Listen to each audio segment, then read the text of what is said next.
His time,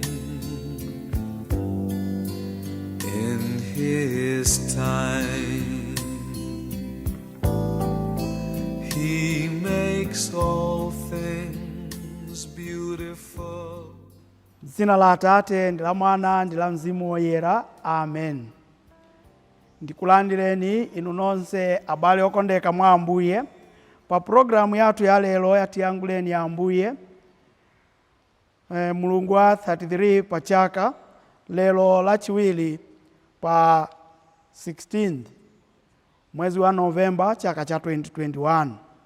Mawu athu a lero, mawu yamba akuchokera mbuku lachiwiri la Amakabeo mutu 6 kuyambira ndime ya 18 kulekeza pa 31. Ndipo mtenga wabwino ndi monga adalembera Luka mutu 19 kuyambira ndime ya 1 kulekeza pa 10. Mawu oyamba. Mawu a m'buku lachiwiri la Amakabeo. 2 Amakabeo chapter 6 kuyamba ndime ya 18 kulekeza ya 31. Eliezara anali mmodzi mwa aphunzitsi amalamulo, munthu wokalamba zedi, munthu wotchuka kwambiri. Adankanula kukamwa kuti amudyetse nyama ya nkhumba, koma iye adasankhula kufa mwaulemu, osati kukhala ndi moyo wamanyazi. Motero adayilavula nyamayo napita yekha kumalo ozunzira anthu.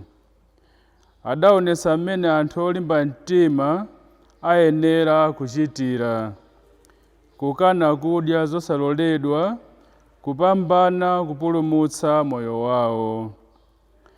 Akapita oyang'anira zakudya za nsembe yonyansayo, amene kale ankayanjana ndi Eliezara, adamutengera paseri namuwuza kuti abwere nayo nyama yake yololedwa, ndipo pakudya imeneyo achite ngati akudya nyama yosaloledwa ija, monga momwe mfumu idalamulira. Adamuwuza zimenezo kuti pakutero asaphedwe, koma apulumuke chifukwa cha chibwenzi chawo chakale. Koma iye adatsimikiza kutsata njira ya ulemu, poona kuti anali munthu wa zaka zambiri ndi wa ukalamba olemekezeka ndi wa imvi zake, wa ntchito zokoma zokhazokha, kuyambira pa ubwana wake, ndi wosunga malamulo oyera a Mulungu. Tsono adayankha msanga kuti, iyayi, mundiphe basi. Ndipo adawonjeza kuti, ife anthu a zaka zochuluka sitingathe kunyenga ena. Nkosayenera kuti anyamata ambiri aziganiza kuti Eliezara, munthu wa zaka 90, adapatuka ndi kutsata chipembedzo chachilendo. Chifukwa cha kunyenga kwanga, kuti nditalikitsenso kamoyo kanditsaliraka, ndidzachititsa manyazi ukalamba wanga, ndipo achinyamata ambiri ndidzawasokeza. Inetu, ngakhale ndipulumuke tsopano ku mazunzo a anthu, sindingalewe manja a wamphamvu zonse, ngakhale ndikhale ndi moyo kapena ndife. N'chifukwa chake, ngati tsopano ndisiyana nawo moyo uno ndi mtima wolimba, ndidzakhala nkhalamba ya ulemu. Ndipo ndidzasiyira chinyamata chitsanzo cha imfa ya ulemu, yoyifuna ndoyivomera ndekha. chifukwa cha malamulo athu oyera ndi olemekezeka. Atanena mawu amenewa, adapita yekha ku malo ozunzira anthu. Anthu amene adamuchitira chifundo poyamba paja adasanduka adani ake, chifukwa iwowo adaganiza kuti mawu akewo anali opusa. Ali pafupi kufa ndi mazunzowo, iye adadzuma nati, Ambuye anzeru zoyera, aona poyera pano kuti ine ngakhale ndidakatha kupulumuka ku imfa, ndikupirirabe zowawa m'thupi mwanga pondimenya ndi zikoti. Ndipo ndikuzipirira ndi chimwemwe mu mtima mwanga, chifukwa cha kuopa Ambuyewo. Munthuyo adafa motero, ndipo pakufapo adapereka chitsanzo, osati kwa achinyamata okha, koma kwa anthu a mtundu wake. Adawapatsa chitsanzo cha kulimba mtima ndi cha makhalidwe abwino. Mawu a Ambuye. Tithokoze Mulungu. Ambuye akhale nanu. Mawu a mthenga wabwino monga adalembera Luka. Pa nthawiyo Yesu adalowa mu Yeriko, ulendo wake wobzola mzindawo. Kudafika munthu wina dzina lake Zakeo. Iyeyo anali mkulu wa okomesa msongo, ndipo anali wolemera. Ankafunitsitsa kuona Yesu kuti ngotani. Koma pakuti Zakeoyo anali wamfupi, adalepera kumuona Yesu chifukwa cha kuchuluka kwa anthu. Tsono adatamangira kusogolo nakakwera mkuyu kuti amuone, chifukwa Yesu angayenera kuzera pamenepo. Ndiye pamene Yesu adafika pamalopo, adayang'ana mmwamba namuwuza kuti, Zakeo, fulumira, tsika, chifukwa lero ndikuyenera kukhala nawo ku nyumba kwako. Pompo Zakeo adafulumira natsika, kenaka nikukamulandiradi Yesu mokondwa kwambiri. Poona zimenezi, anthu onse adayamba kung'ung'udza, adati, wakhala ku nyumba kwa munthu wochimwa. Koma Zakeo adayimirira nawuza Ambuye kuti, Ambuye, nditudi ndizapereka hafu la chuma changa kwa amphawi. Ndipo ngati ndidalandira kanthu kwa munthu aliyense monyenga, ndizamubwezera kanayi. Apo Yesu adamuwuza kuti, chipulumutso chafika m'banja lino lero, popeza kuti ameneyunso ndi mwana wa Abrahamu. Pajatu mwana wa munthu adabwera kuzafunafuna ndi kuzapulumutsa amene adatayika. Mthenga wa Ambuye. Ulemu kwa inu Ambuye Yesu Kristu.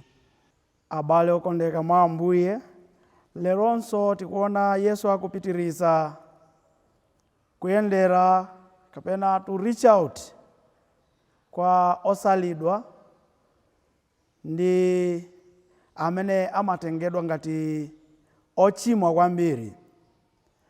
Amodzi mwa iwo anali okomesa msongo, chifukwa iwo pokomesa msongo anali kuonjezera ndi kubera anthu. Chifukwa chake anatengedwa ngati ochimwa kwambiri, the worst of the worst sinners, because anali kubera anthu komanso kuwapondereza. Munthu amene tamva muthenga wabwino dzina lake Zakeo sanali munthu wamba, anali wokomesa msongo wamkulu. Tsono kwa anthu ena we can say that anali kutengedwa ngati wakuba ndi wopondereza anthu wamkulu. He was a senior tax collector. And so, in the eyes of the others, he was like a senior or chief sinner. Pamene atamva kuti Yesu akupita kapena akudusa pamene analili, chifukwa iye anali short, sangate kuona Yesu chifukwa cha kuchuluka kwa anthu. He devised a means kuti amuone Yesu, ndipo anatamanga kukakwera mtengo umene unali pafupi apo kuti aone Yesu. Tangoganizirani, munthu uyu ni munthu olemera, munthu wamkulu amene tingadene kuti anthu ambiri amamuopa, munthu wa high position pa society. Koma iye chimene tingatenge ngati phunziro, sanalole zonsezi, kulemera, position yake, age yake, status yake, kuti zikale ngati barrier kufikira Yesu. Tangoganizirani, munthu wa high position chonji kukatamanga kwera mtengo kuti aone Yesu. Chifuniro chake mtima mwake chinali kuona Yesu ni munthu wotani. Ndipo atakwera chonji, Yesu anayangala ndi kumuona ndi kumwitana kuti atsike, ndipo anamuza kuti azapita ku nyumba kwawo kukacheza nawo. Chimene tingate kuphunzira apa ndi chakuti ife ngati akhristu timakala ndi our heart's desires to meet Jesus, to be with Jesus, like Zacchaeus. Koma nikuteka kuti pali zinthu zina zimene zimatitangwanisa. Sometimes timachita manyazi, sometimes timagwa ulesi, or nthawi zina timangokhala basi, or we are not comfortable with our status as Christians. Mwina timakala ndi maganizo oti kaya anthu asatinena kuti chiyani. Taonani zomwe anachita Zacchaeus. Kuwasiya anthu azinena zomwe akufuna, koma iye kusata za chifuniro cha mtima wake, kuona Yesu. We too should emulate Zacchaeus. Let nothing stop us from reaching Jesus. Kaya ni zomwe anthu angatinene, kaya ni zinjito zathu zimene zimatangwanisa, kaya moyo watu, tiye ndilingalire, tiye ndizifunse, tipeze mayankho. Ndipo tikafika kwa Yesu, as we see chimozimozi what Jesus did to Zacchaeus, sana yembekeze kuti Zakeo amulandile kunyumba kwake, koma Yesu yemwe anazitana munyumba mwa Zakeo amene anali munthu wochimwa pamaso pa ena. Koma chosatira chake ndi chani? Tikuona zochitika kuposera mmene iye anali kuganizira. Iye anali kufuna kuona Yesu basi. Sakalata kuyembekeza kuti Yesu angakale mlendo wake wapadera mnyumba mwake tsiku limenelo. Koma Yesu anapitiriza. We too, in our desire to reach to Jesus, Jesus not only fulfills that desire, but comes to unite with us and be with us and remain with us. Komanso tikuona kuti pamene Yesu anafika ku nyumba kwa Zakeo kuja, atakala moyandikana ndi Zakeo uja, Zakeo anazindikira chifundo ndinso chikondi cha Yesu. Momwe mpaka kuzindikira momwe moyo wake udali wosakala bwino. Ndipo mokondwa mtima adapanga chiganizo choti asinte moyo wake. The same applies to us. Once we allow Jesus, tikalola Yesu moyo watu, tizazindikira zomwe zikupelewela ndi zomwe zikufunika kuti moyo watu ulongosoke. Tizazindikira zomwe sitimachita bwino ndinso mokwanira kuti tikale a Kristu olongosoka, kuti tikale pafupi ndi Yesu. Tsono abale okondeka mwa Ambuye, tiyeni tizachite manyasi, tiyeni tizagwe ulesi, tiyeni monga Zakeo uja, ngakale ndife ochimwa, tiyandikire kwa Yesu. Tilole Yesu kuti atitembenuse, tisinte, tikale oyenera pamaso pake ndi pamaso pa anthu anzathu. Dzina la Atate ndi la Mwana ndi la Mzimu Woyera. Amen. Lord, my life to you I bring.